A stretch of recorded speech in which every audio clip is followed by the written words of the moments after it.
Salmo de número 3. O apelo matinal do justo perseguido. Salmo de Davi quando fugia do seu filho Absalão. Yahweh, quão numerosos são os meus adversários, numerosos os que se levantam contra mim, numerosos os que dizem a meu respeito: onde está sua salvação em Deus? Mas tu, Yahweh, és o escudo que me protege, minha glória e o que me ergue a cabeça. O que me devolve a dignidade, depende da tradução também. Em alta voz eu grito a Yahweh, e ele me responde do seu monte sagrado. Eu me deito e logo adormeço. Desperto, pois é Yahweh quem me põe de pé, ou me sustenta.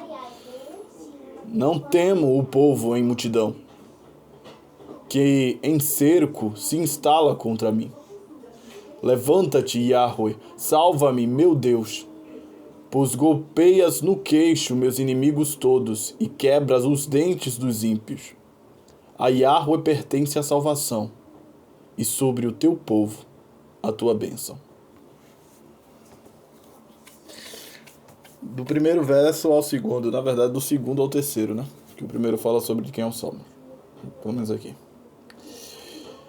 Yahweh, quão numerosos são os meus adversários, numerosos os que se levantam contra mim, numerosos os que dizem a meu respeito: onde está sua salvação em Deus?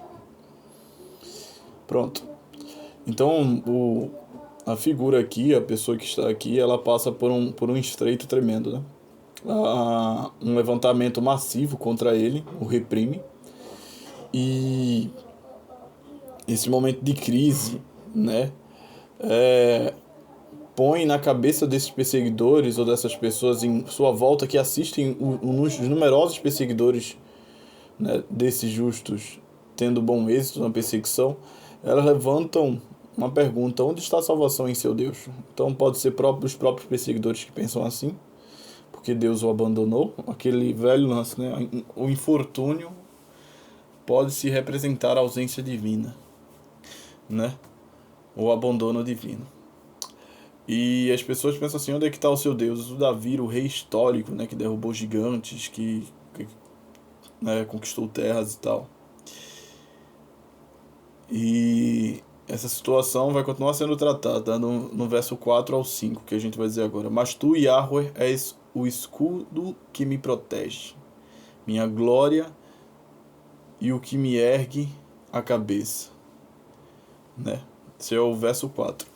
Tu és o escudo que me protege, tu és a minha defesa diante de tantos golpeamentos em que recebo. A minha glória. Quando fala glória aqui, está falando que Yahweh, ele é o sustentáculo daquilo que ele dá o mérito, né? Deus é aquilo que ele merita. Oh meu Deus, que palavra eu posso usar agora? Ele traz o mérito de toda a existência. Se eu sou bom, se eu sou mal, eu boto em tua competência. O que ocorre comigo, eu direciono a ti o crédito. Então, meio que dizendo assim, minha glória, tu és a diretriz dos méritos do meu caminho, da pessoa que sou.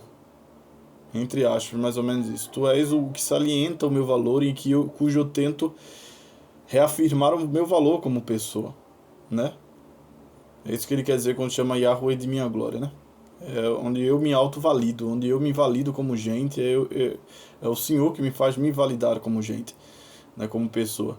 E o que me ergue a cabeça, né? Isso aqui é interessante, porque isso pode denotar que a divindade para ele, Yahweh, é aquele que faz, além das tempestades e infortúnios, se manter ereto de pé, né? Mesmo nos contrapontos das circunstâncias adversas e tal, né? E seguir em frente, como também pode dizer assim: tu ergue minha cabeça, né? No sentido de devolver a dignidade, que Yahweh é o que devolve, é o que dá a dignidade a ele, né?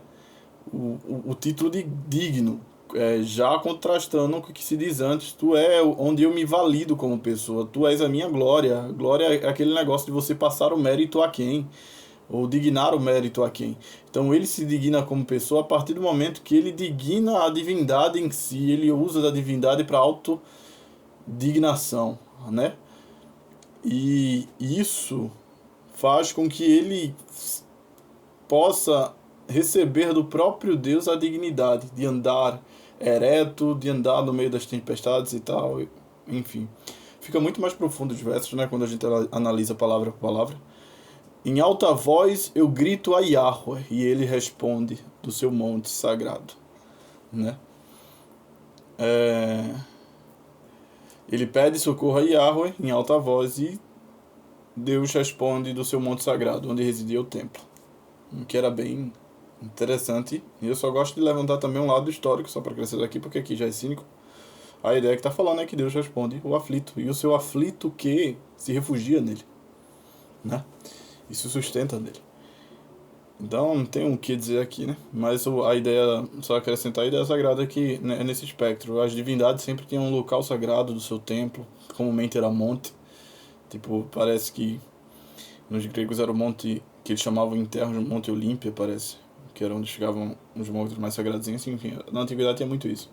Onde residia a divindade de forma associável ao seu povo e ao mesmo tempo indiferente ao seu povo no relevo, no sobre, ao ver o todo, enfim, etc. E pá.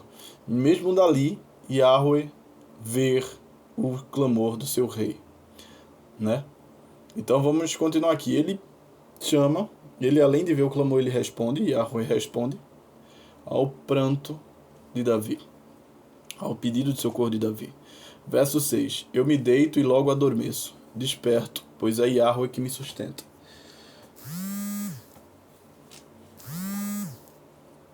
Eu tenho paz na consciência, Davi está dizendo. Não tem algo que me faça rodear a noite. Mas qual é o contexto disso? É a ideia de que ele pode contar com a resposta de socorro de Yahweh, né? Do soberano Yahweh, né? Isso o faz descansar, pedir socorro e sei que você é respondido. Por que vai ser respondido? Porque ele já falou com as coisas que os faz se garantir em Yahweh. Primeiro, que Yahweh é a glória dele. O alto valor dele como ser humano, né? A autovalidação dele como ser humano está a mercê daquilo que Yahweh é para ele, da forma como ele exalta Yahweh em si, é o que o faz validar como ser humano íntegro, bom e capaz e tal. E esse é o modo de defesa de Davi, né? Ele é tanto que ele, antes de falar sobre tu és minha glória e ergue minha cabeça, relação de autovalidação e condição de dignidade, tu é que me torna digno, faz-me ser humano digno, quando eu me refugio na tua glória, na compensação de estar aos teus méritos e me validar aos teus méritos e tal, e às tuas virtudes, tu és meu escudo. Ele começa assim, és meu escudo que me protege. Então é uma questão de abrigo, protetividade contra os infortúnios, etc, etc. Então ele tendo esse conforto de saber que anda bem e que ele, de certa forma, esse objeto de Yahweh, de glorificação, de etc e tal, ele pode dormir em paz porque ele sabe que Yahweh não erra em responder o justo na sua necessidade, né? E ele vai dizer ele vai relatar esse efeito de paz na consciência. Deito-me, eu me deito e logo adormeço. Durmo com serenidade. Desperto, pois é Yahweh que me sustenta.